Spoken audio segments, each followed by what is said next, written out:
All right, from the studios in Fairfax City, we are very grateful that Pamela and Randy accepted the invitation to my show. Guys, welcome to my humble podcast. Thank you so much. Thanks, Claudia. No problem. Let's go back to the beginning of your life. Were any of you born in a musical family? I mean, how old were you when you, I don't know, perhaps began taking piano lesson, guitar lesson, that sort of things? You want to go first? I started violin at, I don't know, maybe 6 years old, and it really wasn't my instrument. And then, I went when I was 8, they had us pick an instrument in school, and I went with flute. That was my instrument. And I've been playing that that's like half a century ago, isn't it? Yeah. So I've been playing flutes a very long time. I added harp in 1998, and I do love the harp because then you have polyphony, you play more than one note at a time. So the harp is pretty exciting addition. Good for you. What about you, Randy? Well, it's an interesting story. I did not grow up in a musical family per se. I mean, they liked music, but they didn't really engage in it. That was purely something I just was drawn to at a very young age. And I started singing when I was 5 or 6 years old.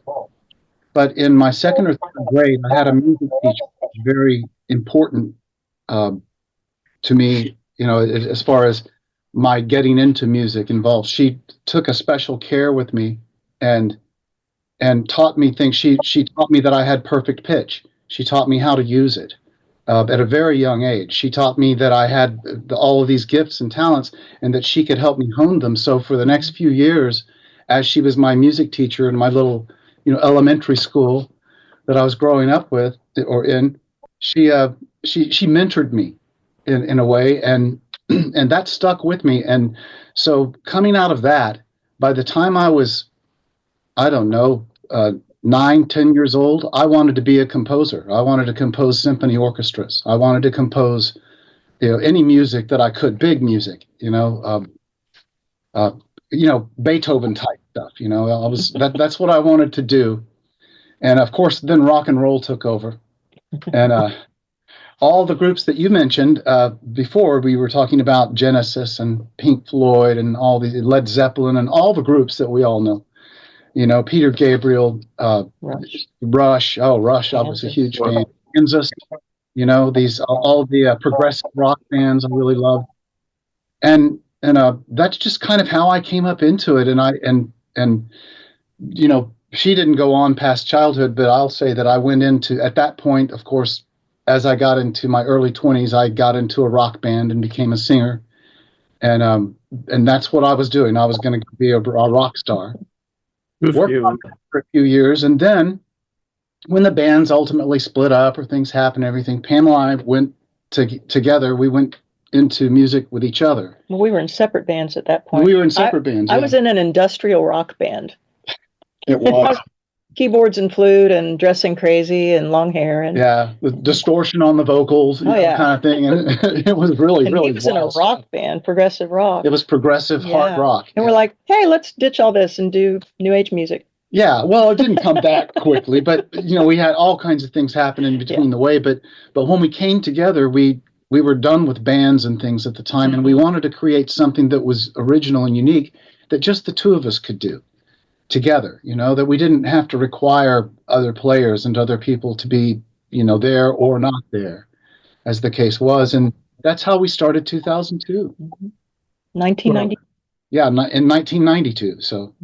And I believe you guys met in high school, right? We met in 1979. Yes, in high school. But you guys were not partners at the time, no? Dated in 1979. Yeah, I was 16, he was 17. Oh, man. Then you went separate way, right? You went to college. Went to college. Yeah, we went to college, went and did things. I went out and played and recorded and stuff. But then we came back together as a couple, and we realized we were soulmates, and so here we are today. Good for you guys. Very happy to hear that. What's the meaning of 2002? Why naming the group or the band? That is early 1990s. People did this. They had numbers in their group and everything.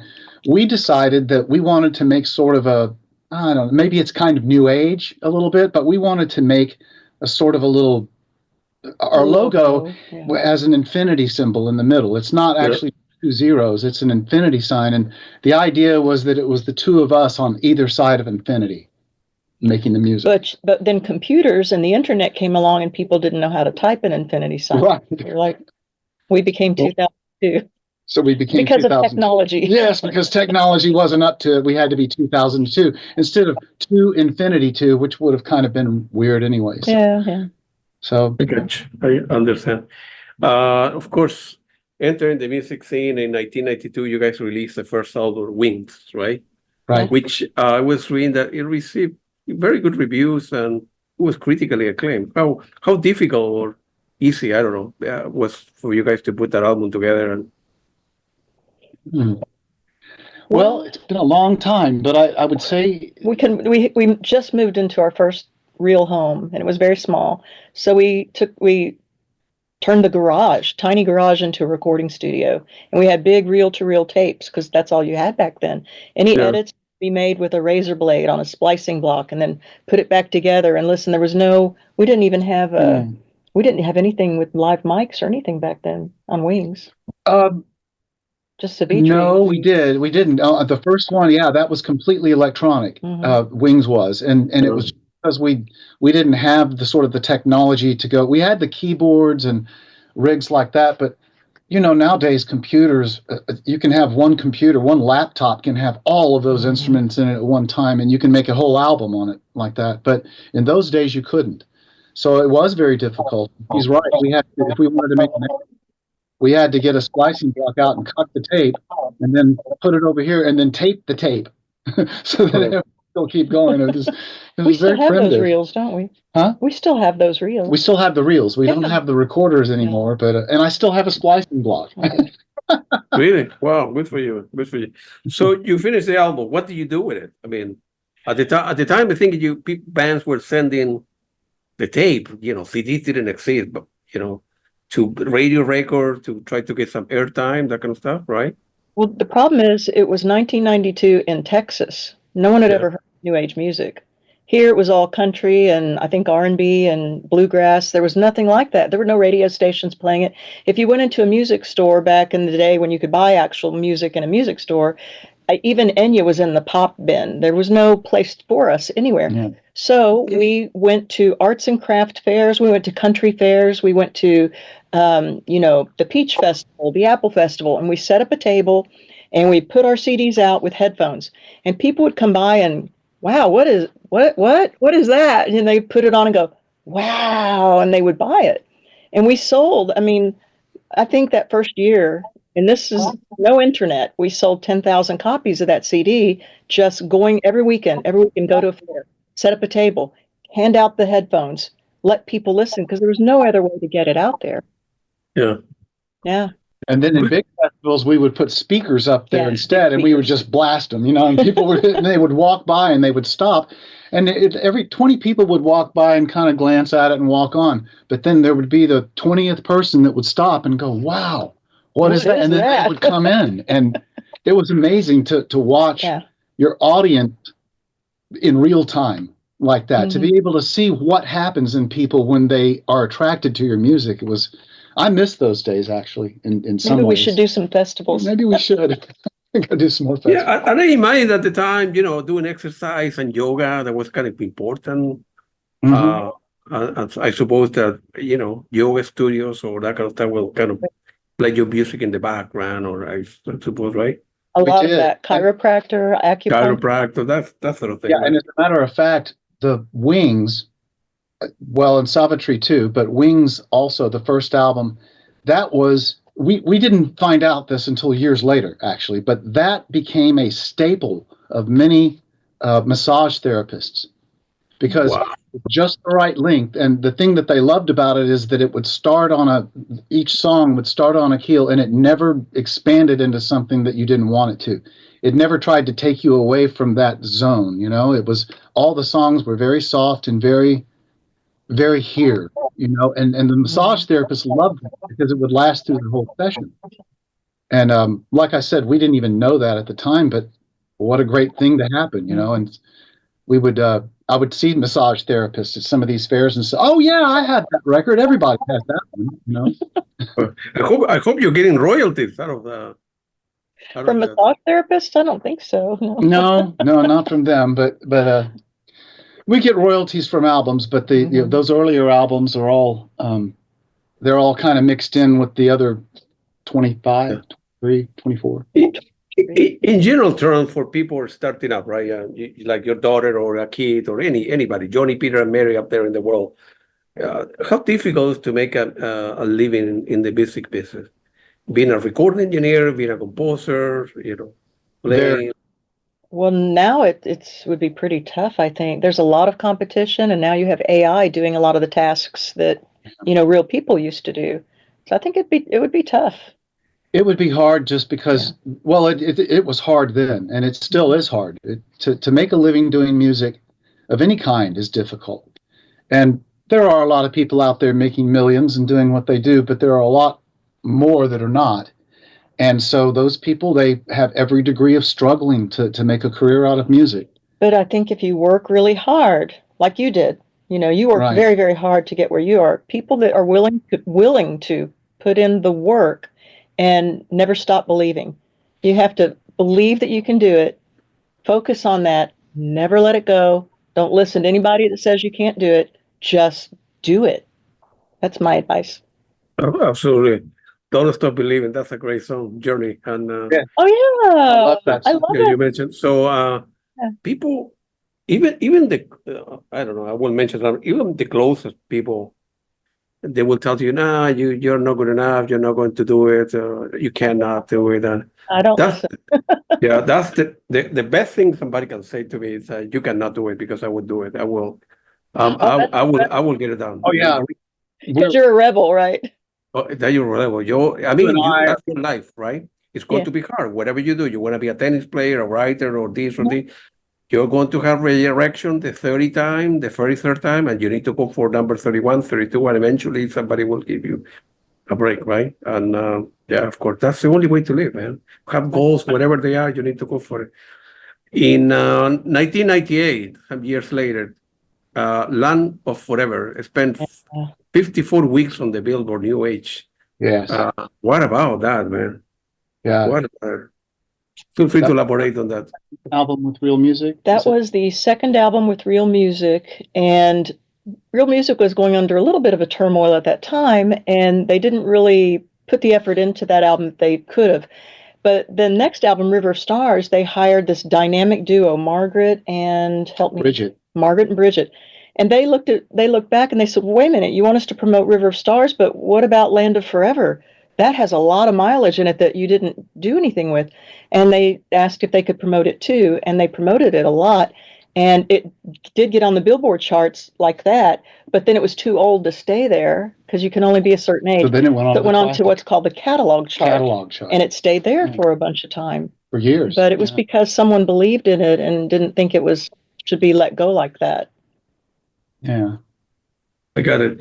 And then, of course, some years later, in you have played, I think I was reading, 2002 has played 12 albums on the Billboard chart that make a list of the top New Age magazine and year-end review alongside Yanni, Gene Brickman, George Winston, Enya, and so forth. Not too bad, man. Yeah. Good company, right? We're in good company. Oh, those people, yeah, wow, Yeah. What? So eventually, how? I mean, after the second album, doors began opening for you guys.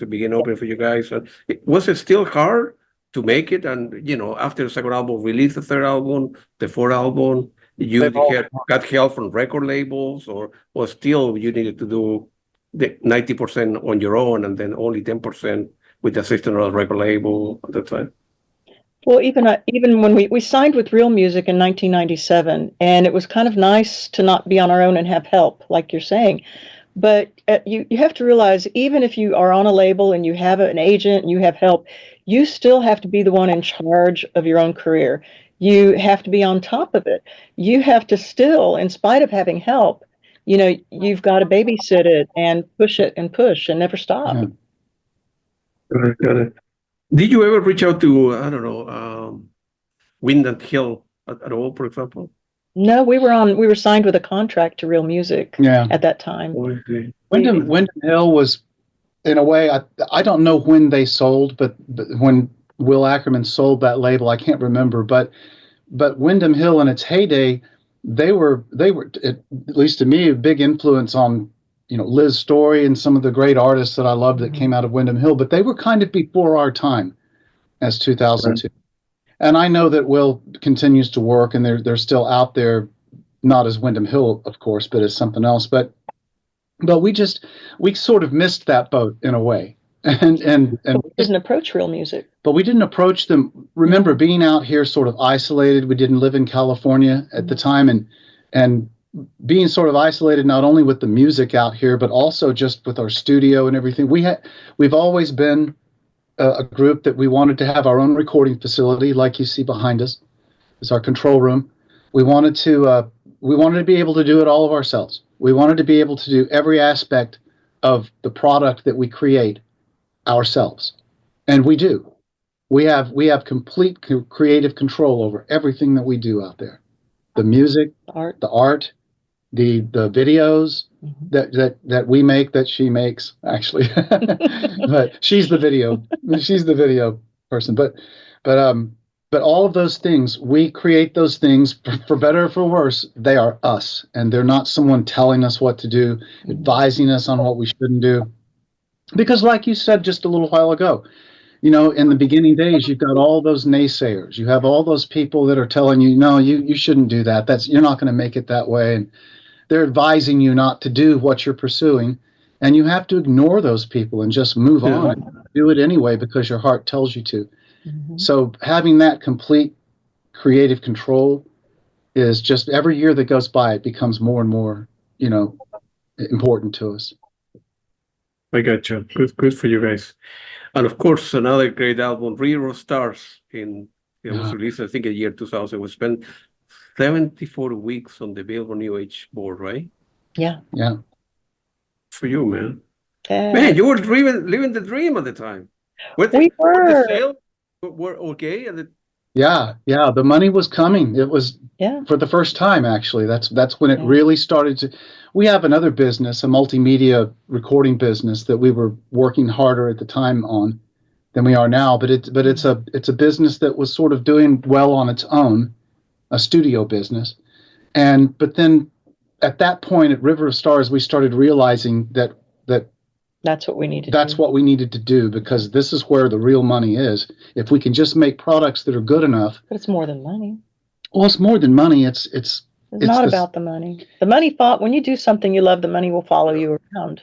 That's true. It's not really ever been about the money.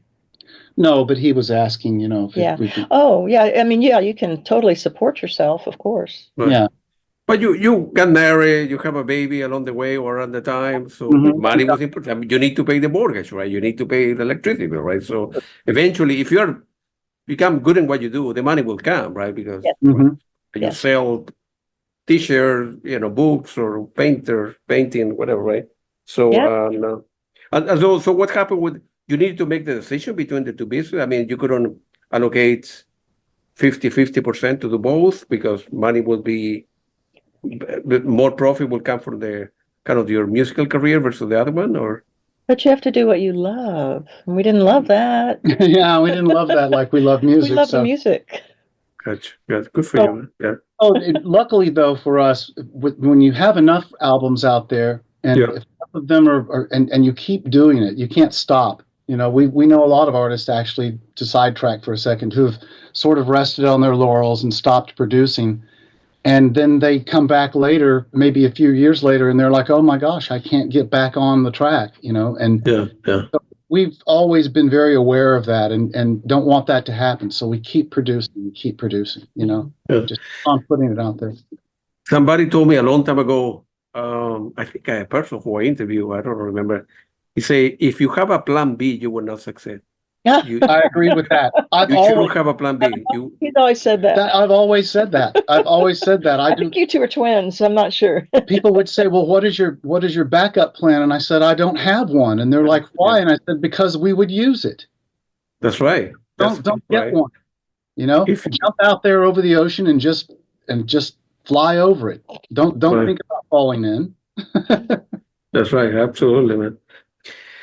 And of course, you guys have done very well. And over the year, I would listen to the old stuff you did. I mean, older than the new album, but you've been still increasing the use of vocal percussions, and your daughter came along the way. Feel free to elaborate on that, what the process, because obviously you don't want to make the same record, 20 times, right? You need to do 20 different type of record, the same line of music, obviously, but evolving, changing, adding this, adding that, lyrics in different languages, and more instrument and more percussion or more piano, whatever.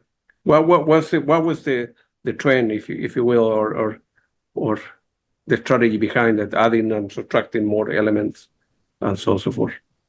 I guess that has to do with, we have a signature sound. We have a sound, we have instruments that we've used, some of them all of these years, over 30 years, we've used the same. Some of these are synthesizer sounds that we programmed ourselves 30 years ago. Yeah. And we've been using, and some of them make an appearance on every record. It's our sound. It's composed of probably anywhere from 20 to 35 different elements and things that we mix and match. We have lyrics. Sometimes we don't. Sometimes we just have ethereal vocals. Sometimes we have no vocals. And sometimes we do it more acoustically, more upfront.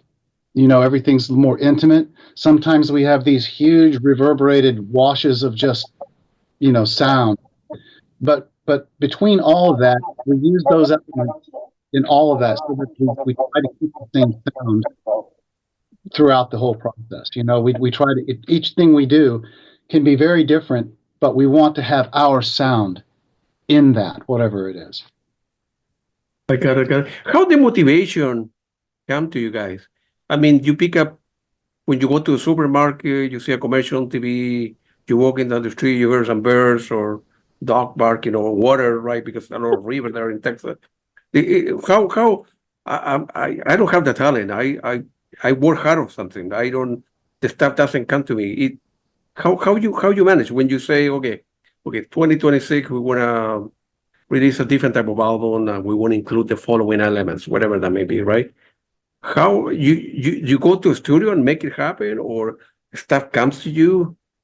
Well, there's so many different ways that the music comes, and we try to follow it.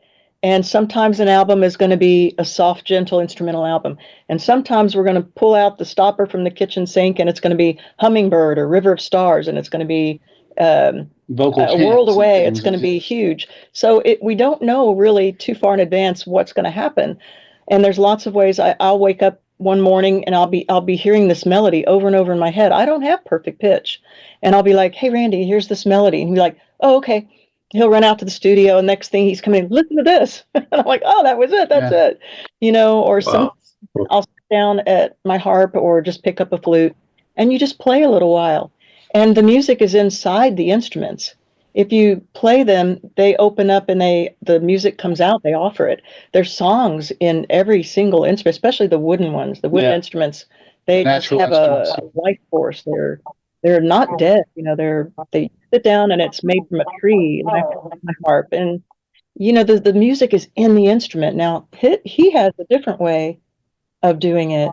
What's that? When you come out in the morning and he's got this, you can't see it. He's got a gigantic keyboard rig like Angelic with 14 foot pedals. And he just sits down and he just. Yeah, the idea behind that, I call it the real-time system. And it was inspired by Vangelis' system. That's the great composer that, he's legendary. As far as modern composers, he's second only to Beethoven to me as composer. And I got the idea from him. The idea is to come in and have one keyboard, essentially, one big keyboard, and have it attached to 20, 30 different instruments that are all controlled by these expression pedals down on the floor and switches up here, where we can switch back and forth. We can play an entire symphony orchestra and then go out of that into a synthesized thing, all in one pass.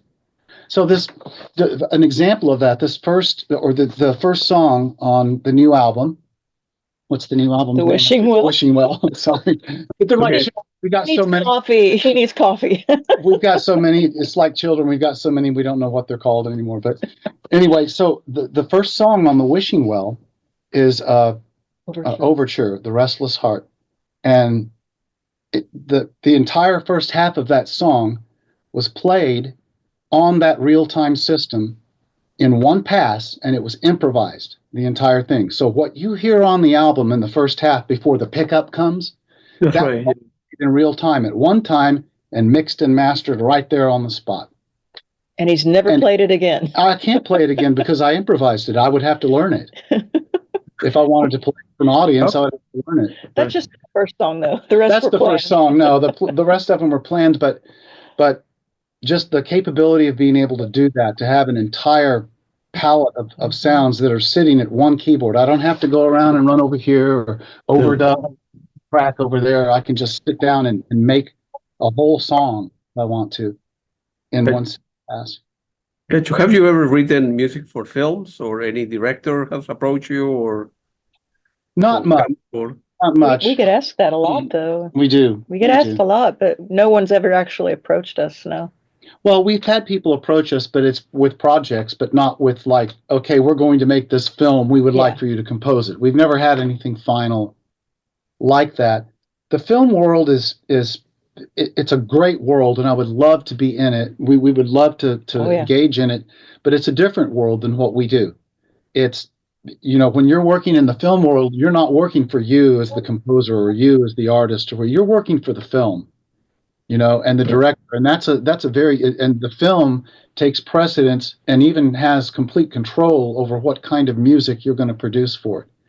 That's the way it is. And so it's a very different world, not one that we would not want to engage in. Of course we would, but it's very different than what we've been doing. So I made him a video. It's called Beyond the Veil. You can see it on our YouTube. And I had said, here's a video with no soundtrack. Usually I get a song and then build the video. So this time I said, okay, here's a video. What can you do with it? And he's like, wow, okay. So he sat down at the real-time system and he watched my video over and over again, and he composed the whole soundtrack. And that's on the album Time Traveler. But so we can do it. Yeah. Well, we composed the basis of it, and then we came in with instruments. We overdubbed a little bit. We overdubbed some, to finish it up. So it can be done, yes, here. But it can be done. So, and we proved to ourselves, yes, we can. So I had my workstation up here. A lot of fun. Where I'm looking at you, and then I had another monitor over here that had the video playing, and I just sat back there on that system and played the story.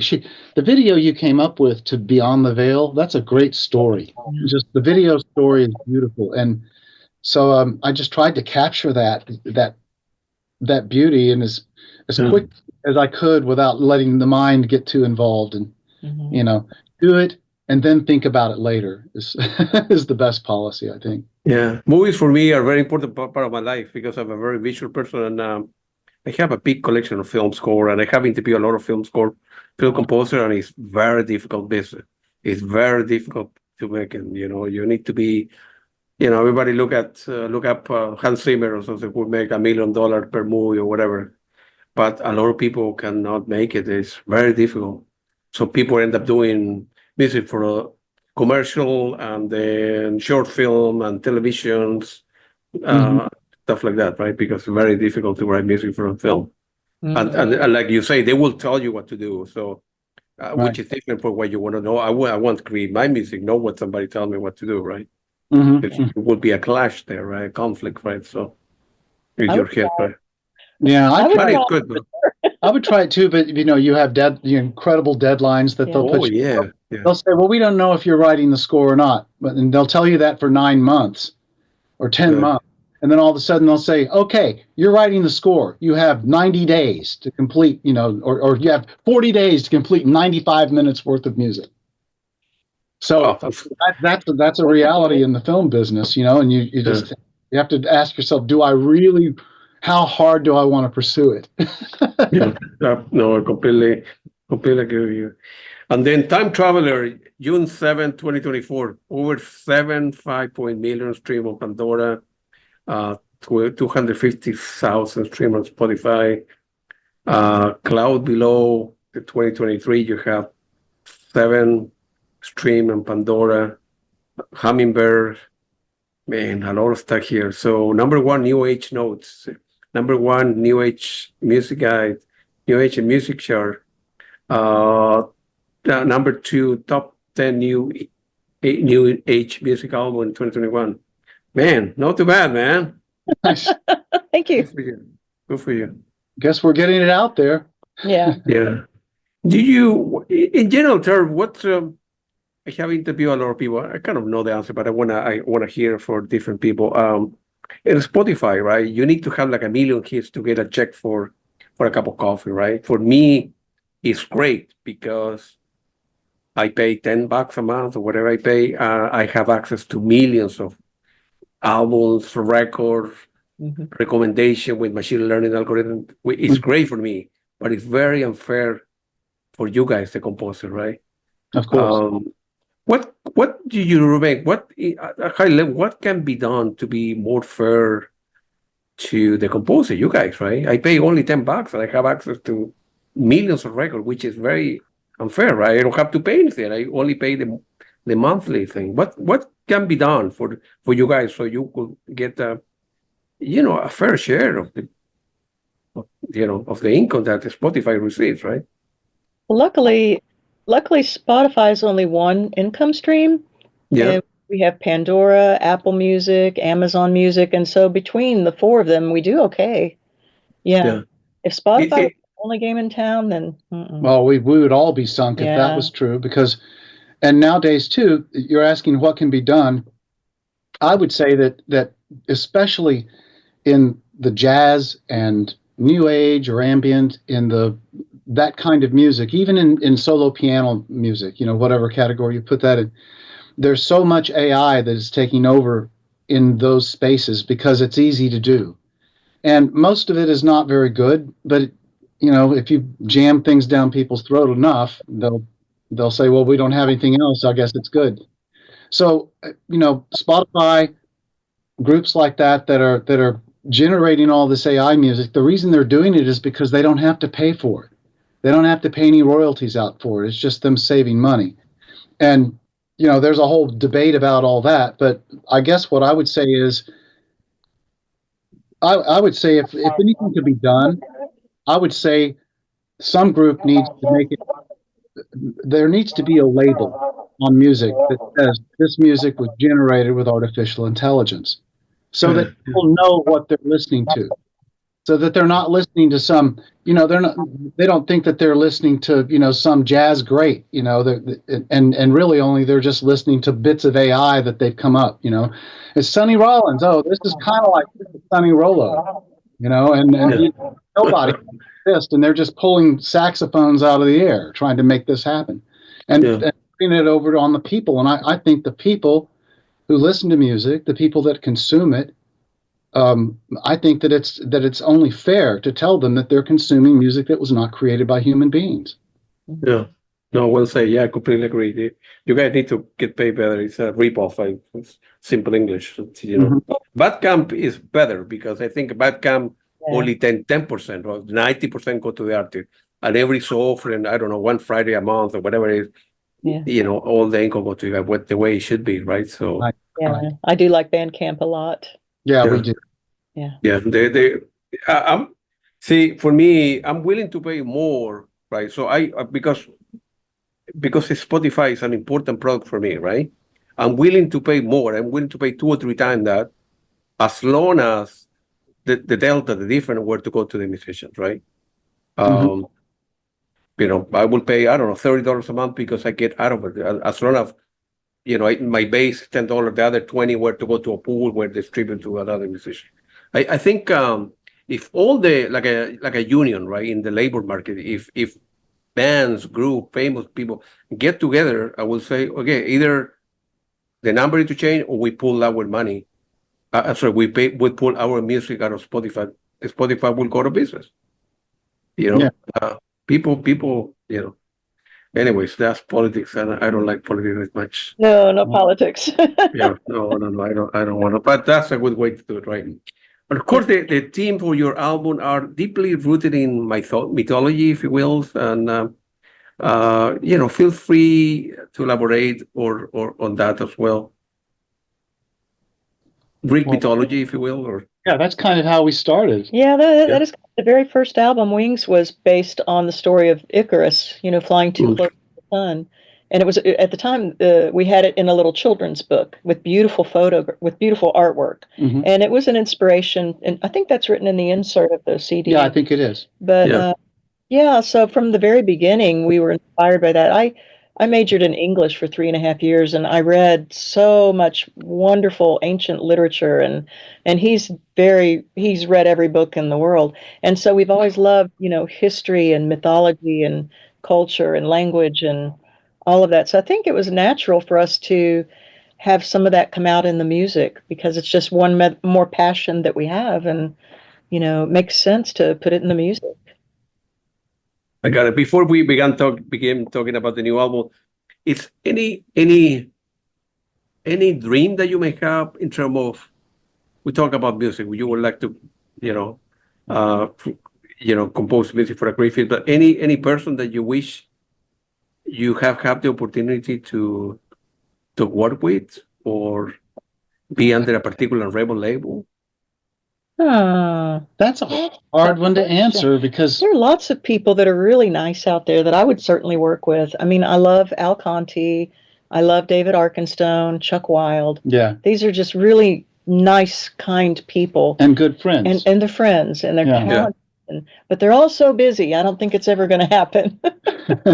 But it is to, I don't know, if you bring, I don't know, a Christmas album or whatever we're going to go, where you can bring 3 different artists and do a track with the following artists, and at the same time you collaborate with them as well, so both parties benefit, or wouldn't work out because you're so busy doing your thing and they're so busy doing their own thing, so it wouldn't work for this type of music? I think it'd be a lot of fun. Sure. And once you, like, we're done with the Wishing Well, and so now we have a little bit of free time. I think if the free time for the other people synced up, I think it could be done. Sure. It's just, sometimes, like, David's on tour right now, he wouldn't be able to. And, right. I think Al Conti retired. I'm trying to drag him back out of retirement. Trying to drag him out. But I need to interview him. The guy. He's lovely, yeah. He's a great person and a great artist. Very intelligent. Great recording artist. Fun to talk to. Yeah. You would like that. Oh, yeah. He's great. We need to get a hold of it.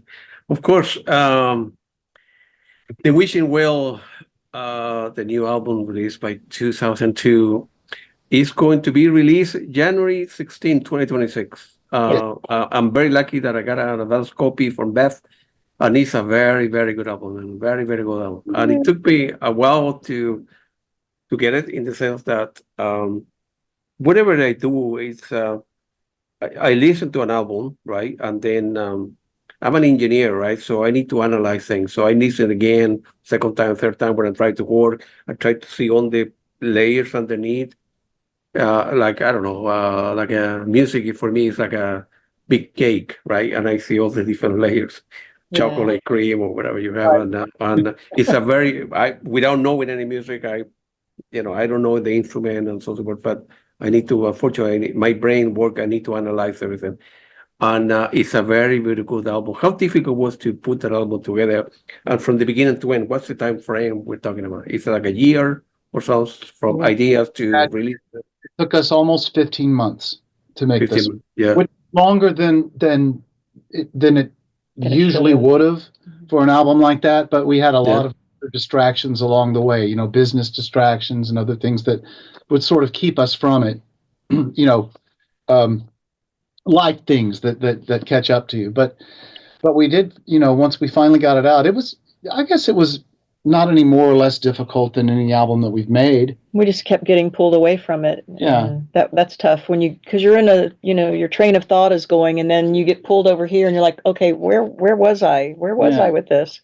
And you got to get back in the flow, and then you get pulled over here again, and it's been a year of difficulties. Yeah. I've often said that when people ask, well, what is it like to make a record for you guys? I tell them, it really is just getting the thing. Once you've decided you're going to make it, what's going to the direction it's going to take, and you hold it up here, and you can't let it go. You can't let it go and drop it to the ground and go do something else. You've got to hold it up in your concentration for, if it's 15 months, it's 15 months. But you have to hold it up and not let it go, because it's one vision. It's one, that album project is got to be a holistic vision of the music. It can't be this little piece and that little piece. Mm-mm. The whole record's got to be one thing, one thought, and at least for us.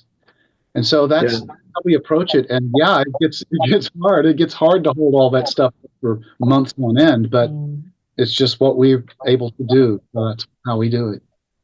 As we get older, everybody, it's harder to release a new album. Yeah. As we get older, I don't know.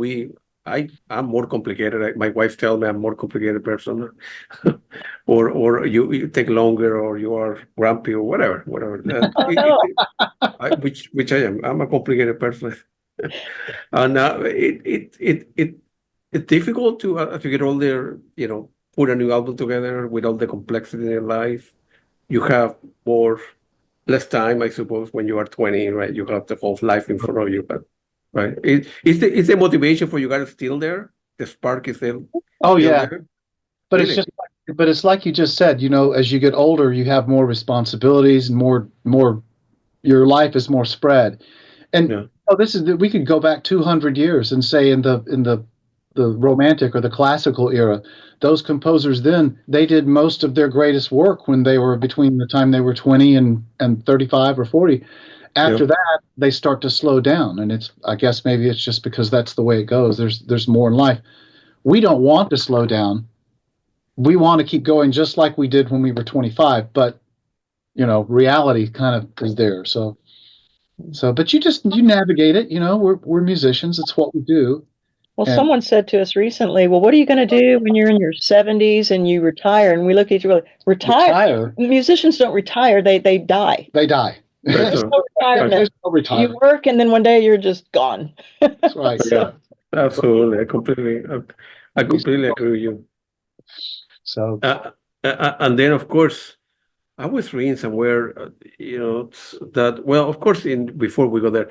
So your album is different because it's kind of inspired by tales from other lands as well, and personal stories as well, right? So this album, somebody were to listen to the latest your latest 15 album, right? Would say this album is different, is more personal. Feel free to elaborate why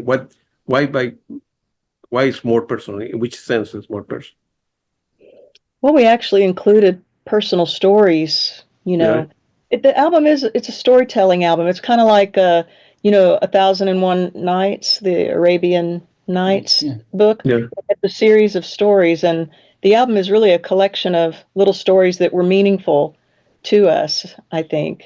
Yeah, like our first home on Belhaven, that where Wings was born. Yeah, that little house, we made so much great music there. We launched our career from that little house, and it was just such a bright, beautiful place, and it was tiny, but it was ours, It was ours, and it was new, and it was. And we nice. just walked around for 2 years, I think, when we really live here. Oh my gosh, because we lived in some really bad places. We lived in some. We had no money. We were we were pretty broke, but we had our dream, and we weren't willing to compromise on it. That's the thing, is that there was no plan B, as we spoke about before. Yeah. And of course you're still together, so. Yeah. Yeah, I want to ask after today, I don't know. I want to ask a personal question. No personal, but not that person. But you guys, see, I have interviewed a lot of bands, right, that they broke up because they say it's like being married to 5 different people at the same time. Where the guitarists want to go their own way, the drummers say, no, I'm tired, you guys, I want to blow my own way, I have some ideas, and I want to do different that the music I could play in the band. You guys are stuck in many ways, right? You're married, you love one another, but hey, it's a band and it's a business and it's a marriage. So how you do when things don't work out? They always work out. No, they always work out. Yeah. Okay, that's good. Yeah. What if you went to work every day with your best friend? Yeah. What if your very best friend in the whole world was the person you worked with? How cool Yeah. Oh, yeah. Well, good way to put it. Right. Yeah. All right. Good. And we have but our relationship is the music really it holds us together in that way too, because we have the same dream together. We have the same goals and the same dream, and I think that keeps us together beyond anything else that we have, is sharing that dream. Mm-hmm. So you still are hungry as you were when you were in the 20s, I suppose? Yeah. Then our next album in 2026 will be the best thing we ever done, kind of thing. Yeah. It's always better. It's always going to be better. Well, at least we hope, but we're always striving for that. Yes. Yeah. Yeah. All right. Good for you. And of course, there is any particular track that was especially challenging or rewarding to create? How about Moonlore? Moonlore, yeah. Moonlore was one of the first songs. Is like within the first couple of weeks we started getting ideas for the record. That was one of the first songs that came about, and she came out here one morning and she said, "I had a dream. I dreamed of this song." Mm-hmm. And I think you hummed. Did you hum it to me? Well, what I did, he and Sarah tend to sleep a little later than me, and I don't want to make any noise and wake them up. So I'm hearing this song over and over again in my head. So I think, what can I do? I've got to get it down, and I don't have perfect pitch, so I can't write it down. So I grabbed a flute and I snuck upstairs and I hit my phone on record, and I recorded the melody with the flute.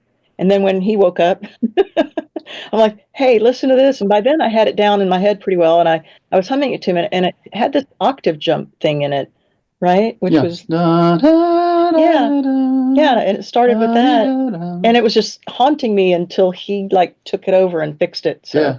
Well, she came in and she hummed it to me, and it's like, okay, it's in the key of F, and to me that's the key of the heart. So it's okay. So it stays in F. That's what I knew.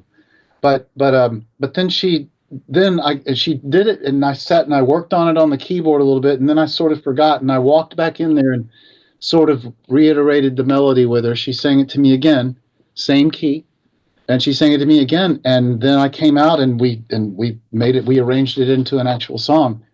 But that little melody something about it just caught me. It was like, this is just a delightful song. I mean, it takes you it's cosmic, it's a very cosmic song.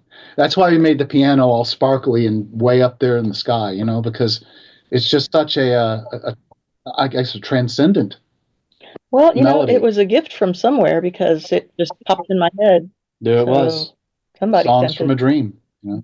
Absolutely, well, absolutely. Your guardian angels out there sending you messages. And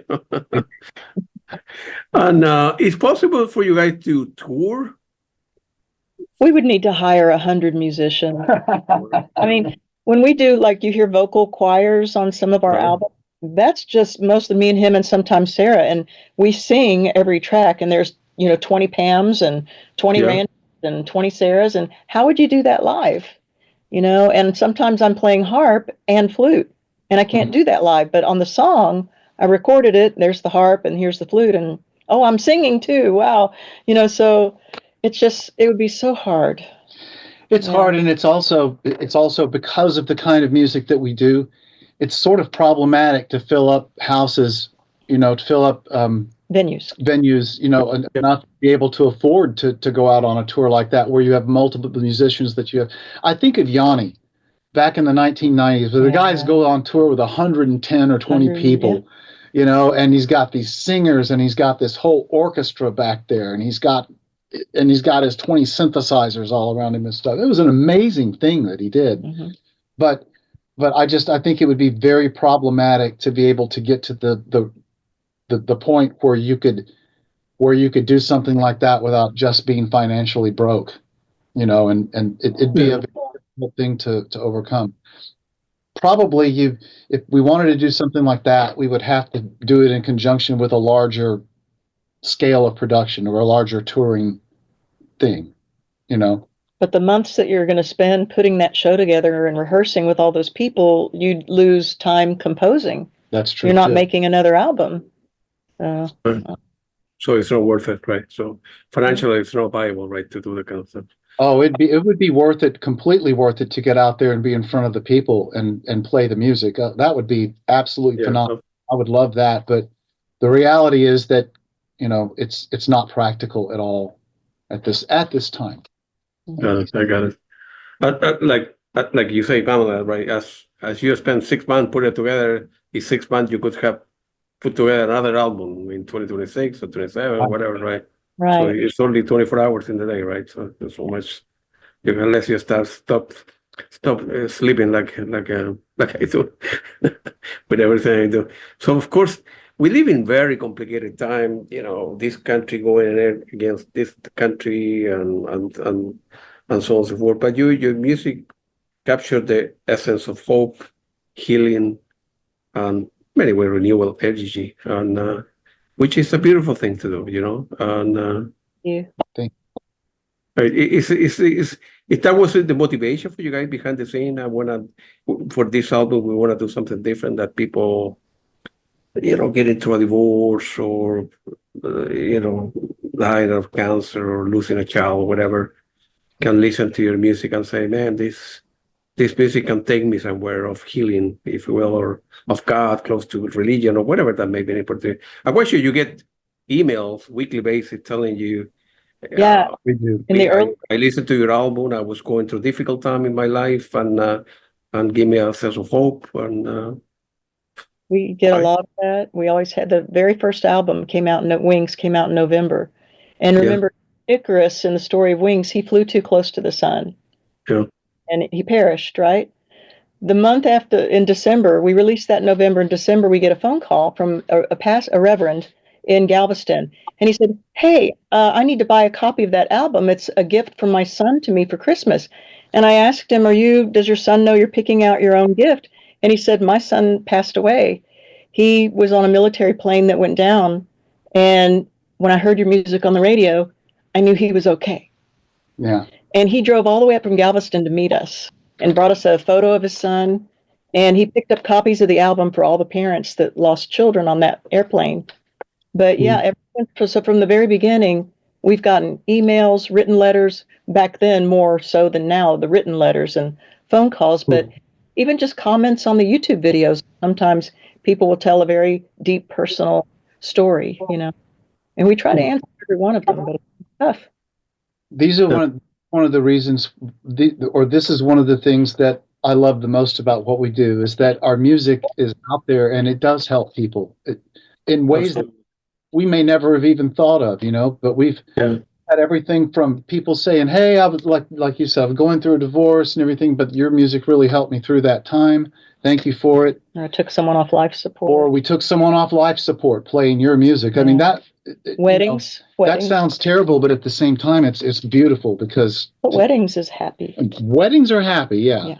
It's not always sad. But to have someone play, your music in an important life event like that, and let that be the soundtrack of that event, I don't even know what kind of honor that is. It's just amazing. It's amazing. And I never get used to it. I never get jaded to it. Never get tired. Never get tired of hearing it. Never get tired of hearing it. And plus, all the people that never write to you guys, right? That buy your music and say, well, this stuff is important to me, and I went through hard times, and I'm better, or a little better, or I was able to cope with something, So it's very, very good. It's very rewarding for I suppose, a musician, a painter, a writer, that it's making a big difference in the world, whatever that is, right? And if you make one person happy in the world with your music, that's all. That's what his life is about. I suppose, at least that's the way I was raised. Of course, you receive an award, a Lifetime Achievement Award by One World Music Radio, because you completed, I think, recently over 1.5 billion streams. Is that correct? Yeah. Yeah. Okay, let me repeat that again. 1.5 more than billion. that now. Yeah. It's probably 2 billion or closer at this point. Well, I don't know about that. I don't know. Maybe. Pretty good, man. Yeah. Yeah. What does it mean? What do you feel? What do you feel about that kind of stuff? For the money, beside the money and whatever the check that you get for royalty, that's icing on the cake. But have you ever thought when you were, dating, and you were 20 years old and you put that album together, or you got married, that you will have an impact in the world and people's life and stuff?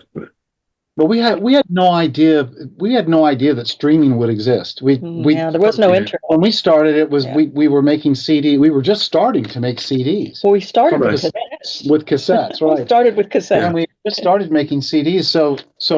So in that regard, we couldn't have imagined that all of that would fall completely down the drain, and that some new, a system would come up. Streaming. That we have the streaming thing that Yeah. we have now. But we've made that adjustment. As much as you can. Well, now it's going to this. So how do we survive and do well in that? But the thing about streaming is that it's like you said, it doesn't pay very much. It's like 0.0007 cents or something per stream. So have a lot of those. But you have Yeah. to have a billion streams. That's the only way to do it. Yeah. If you want that Absolutely. cup of coffee, so. That's right, if you want to get coffee.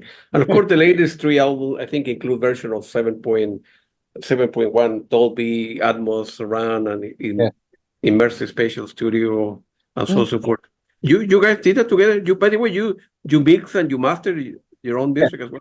All in here. In here. In here. As a matter of fact, I still haven't taken down. I have a portable Atmos studio, so it's a stereo studio. But then I also have these 12 speakers that are All around us. the room. Yeah. You can Yeah. see here the poles. Yeah. I can see to your left and to your Those right. Yeah, are holding up the height speakers that are They're up all here. around. There's 4 of them up there, and then you can see the 2 surround speakers back there. Yeah. So we still have the system set up, but we don't have it built into the room yet, because that's like time intensive and all that. So we just set up this portable one to be able to mix in Atmos. And yeah, the multi-channel speaker thing is not new to us. We started doing it in 2003 with 5.1. Remember when that was a Surround. yeah. Okay, yeah. 5.1 music, and it never did take off for whatever reasons. Dolby Atmos is going to take off, or is taking off. And so we decided that we would start, get back into that world. Some of the bigger streaming platforms like Apple they champion the thing, and hopefully if you've got stuff in Atmos, you get more play than people who don't have it. So things like that, it's sort of it's a thing we've been working with, trying to figure out, is it worth it for us to keep going deeper into it? But Is it? at this point, I think it probably is, because I know that it's not going away. And I'll be honest, with Atmos music, it's an industry thing that's been pushing it. People are not pushing Atmos music. How many people have 12 speakers in their house? Yeah, right. They're all in one room. And then even if you're listening on the headphone experience, the binaural experience, most people, they listen in stereo, and then they hear the Atmos mix in the headphones, and they go, "Oh yeah, that's nice, that's better," but they're not demanding it. No audience is actually demanding Atmos music, not really. So that we know of, but it is a new thing, and it is out there, and we want to be in on it because we have all this capability. Why not? So, right. Even worse, people listen to MP3. I don't know. I suppose, like anything in life, right? I'm okay with paying, I don't know, $20 for a pizza or something, but people say that's terrible pizza. The place is terrible, the service is not good, and I'm willing to pay more. And so, like anything in life, right? People that are keen into one thing, right, are willing to pay, right? Like stereos are more expensive, and not everybody have the monetary fans to buy a 5.1 or 7.1 or Atmos. Of course, it's a big difference. I completely agree with you, but maybe the market will catch up. The same thing. Remember that Blu-ray used to be great. Yes, It did. Director card, an alternative version, the music, and they kind of die. Have no idea what's happened with that, because it's a big difference, right? It's a big difference, right? So. Yeah. Well, and now with Atmos, with Dolby Atmos and multi-channel speaker systems, it's all streaming now. Yeah. You can't buy it in a physical product. You can't buy our Dolby Atmos mixes in a physical product. Yeah. can't. It can't. Well, you could encode it with it, but it would be weird, and your system may or may not play it correctly. It's problematic to do. It really is just in my opinion, it's 99% people listening in headphones. So the Dolby Atmos binaural experience in headphones is as much Atmos as going to be out there. And is it better than stereo in the headphones? Yeah, I think so. If it's done right, it certainly can be very dramatic, big difference. So much more space, so much more, you're in it. Instead of just listening to it coming at you, you're actually inside of it, immersed in the music.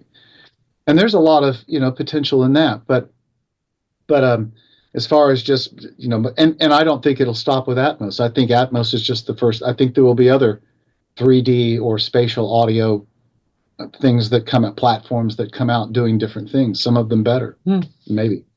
Maybe something like that could be implemented in, new cars. I don't know. Elon Musk have always crazy idea about doing this, or maybe or other car company or something will, or maybe it's going to be kind of mandatory for movie theaters, right, to have better sound and having Atmos smells while you're watching a movie or whatever. I think the trend is there. It's not there for the regular consumer, but I think we're going that way, right? So right, yeah. Eventually, we will. Eventually, probably everything will be immersive because. Absolutely, yeah. Simply because and nowadays, like instead of having 11 or 12 speakers in your room, you can have this sound bar, and it's shooting things up and reflecting off of your ceiling, and it's doing all this. You've got this one thing that's doing your whole Atmos mix right in front of your television. That's it. This is your speaker system. Is this thing and a subwoofer over here, and I think that's cool. I mean, I think it's wonderful. Because at least it gives a shot for these with a format that in this kind of array of speakers and stuff, there's just 0.1% of people that have this. The fact that Atmos is scalable, it's a completely scalable form of music. So you can scale it down to 5.1, you can scale it down to binaural in the headphones, all the way up to 25 speakers. And because it can do that is why it's going to survive. That's why 5.1 sound did not survive. You had to have 5 speakers and a 5.1 player, and that was it. There's no binaural anything. So I think that's why it'll survive, because it can go down to basically stereo headphones, which is what the vast majority of people will listen on. Gotcha. Well, that's a very good explanation. Feel free to mention where the listener or viewer of the podcast can get a hold of you, buy your music. Feel free to mention your website. And yeah, you can find all that on our website. It's 2002music.com. Because we couldn't do the infinity sign again. Yeah, again, the internet. But yeah, it'll be on Bandcamp and all the streaming platforms. And there's going to be a few physical CDs, not a whole lot, because that world is going away.